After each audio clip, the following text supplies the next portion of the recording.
Hi, and congratulations on getting your new Nikon D5100 digital SLR. You've made a great choice. I'm Bob Christ and I'm a professional photographer, probably best known for my travel photography. You may have seen some of my photographs in magazines like National Geographic Traveler, Smithsonian, and Islands, or in one of my books, such as A Photo Tour of New York or In Tuscany. Today, I'll tell you all about your new Nikon D5100 and also give you some tips and suggestions along the way to help you take terrific pictures. You know, by getting a Nikon digital DSLR camera, you've taken a major step towards creating incredible photographs and movies. If you're an experienced photographer, you'll be impressed with the amount of control this camera gives you. And if you're new to digital SLR photography, you'll love how the scene modes make it all so easy. But no matter what kind of photographer you are, you'll want to take your camera everywhere. It's fast, powerful, remarkably compact, and fun to use. Your Nikon D5100 is packed with some great features.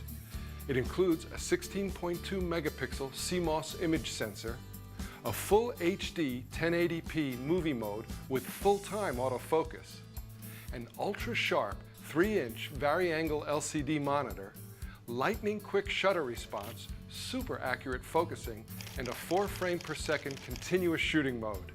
Now we'll go into detail on all these features and more in just a few moments. While some of you may want to learn everything about your new camera, I bet many of you just want to shorten the learning curve and get started as soon as possible. And that's exactly why we created this DVD. Our goal is to have you taking great pictures and movies in no time. To make it easy, we've divided this Nikon School DVD into 4 sections. Section 1 is your quick start guide. Here I'll cover all the basics, including the initial setup of your camera and basic handling techniques to help you get started right away. In Section 2, Get to Know Your D5100, I'll go into a little more detail and show you some other great features, controls, and functions of your camera. For Section 3, Capture the Moment, my friend Matt will show you how to take great pictures with your new Nikon D5100 in a variety of situations and give you some creative advice as well. And then, in Section 4, Going Further, I'll wrap things up back here and talk about lenses, accessories, how to download, share, and modify your images and movies. And remember, you can always refer back to your D5100 user manual whenever you need more specific information. Well, I know you're ready to get going, so let's get started.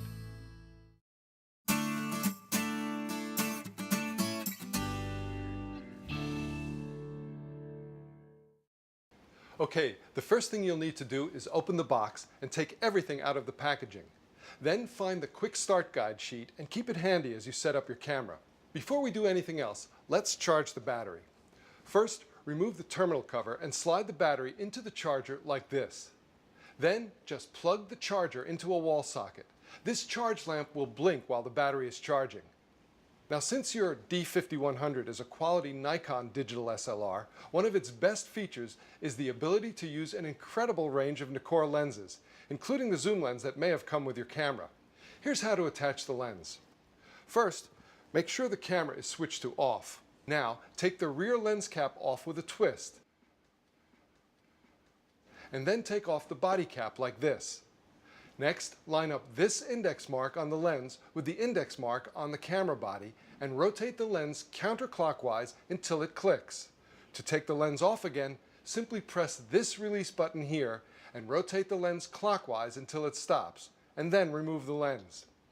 Your camera has an advanced automatic sensor cleaning feature built right in. But it's still best to change lenses quickly and try not to keep the camera body open so long that dust doesn't settle in there. You'll notice that there are a couple of switches on the barrel of the lens. This one is for the focus control. A is for autofocus and M is for manual focus. For now, let's make sure it's in A. Then there's also a VR symbol next to this switch, and you'll want to turn that to on. Now, VR stands for vibration reduction, and it's a sophisticated piece of image stabilization technology that reduces blur caused by camera shake. To remove the front lens cap, squeeze these 2 buttons together and pull the cap away from the lens. And just do the reverse to place it back on. Now's also a good time to attach the neck strap. Just follow the instructions on the quick start guide. Okay, so after the battery's been charging for about an hour and a half, the charge lamp stopped blinking and it's ready to go. The charge on this rechargeable battery lasts a long time. In fact, you can expect to take several hundred images before it needs recharging. Before inserting the battery, make sure the camera is turned off. Open this door, slip the battery in, and then click the door closed. Okay, now turn this switch here to turn on the camera. In the next section of this DVD, I'll explain many of the features of your Nikon D5100, but this is the perfect time to introduce you to some basic functions and controls. The first is the mode dial, here on top of the camera. This control allows you to easily choose from a number of automatic and manual shooting modes. The scene modes, represented by these different icons, optimize the camera's settings to suit common scenes that you may want to shoot, which means you can concentrate on finding and composing great pictures while the camera does the rest. By selecting Scene, you can also access other scene modes, which we'll go into a little later. You'll also see 4 letters up on the mode dial: P, S, A, and M. These are different kinds of modes that give you full control over your settings and images. There's also a setting called Effects, and it's a quick way to access a number of fun special effects modes.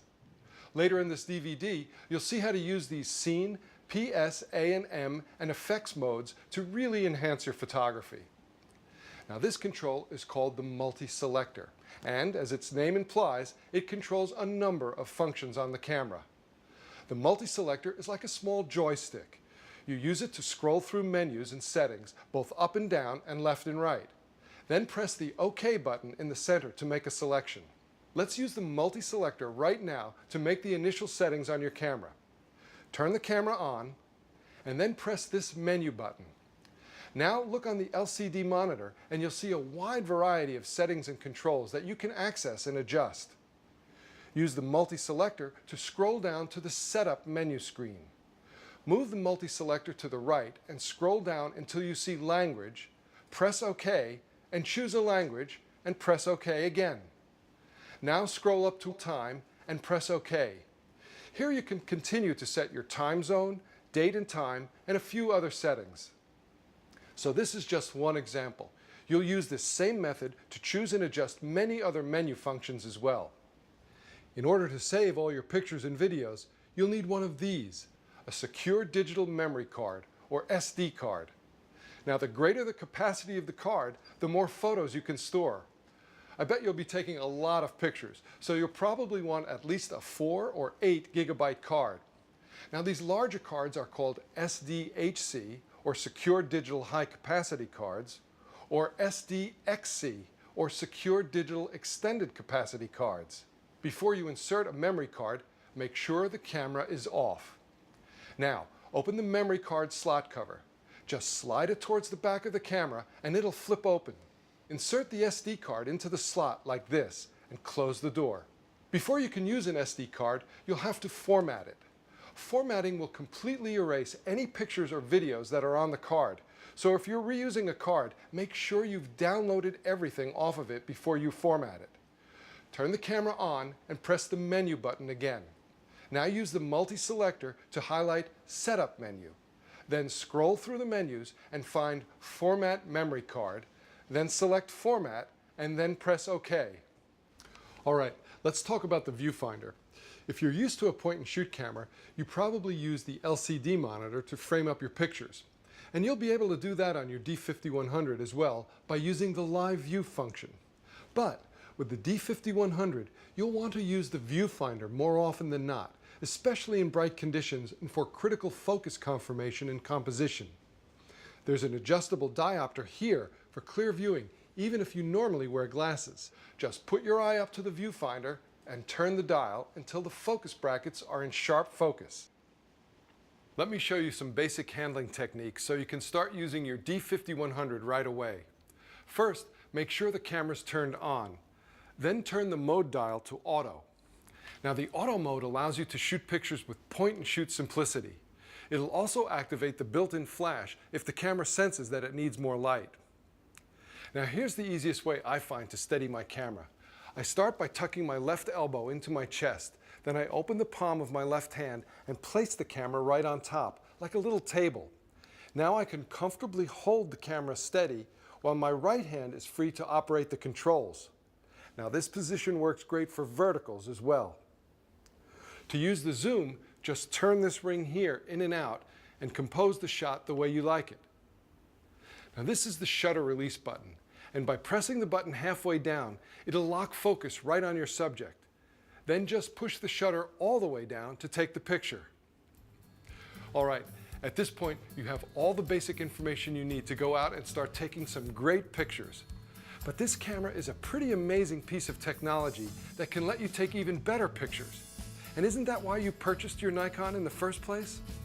In the next section of this DVD, I'll tell you even more about your camera and show you some of its other great features, functions, and controls.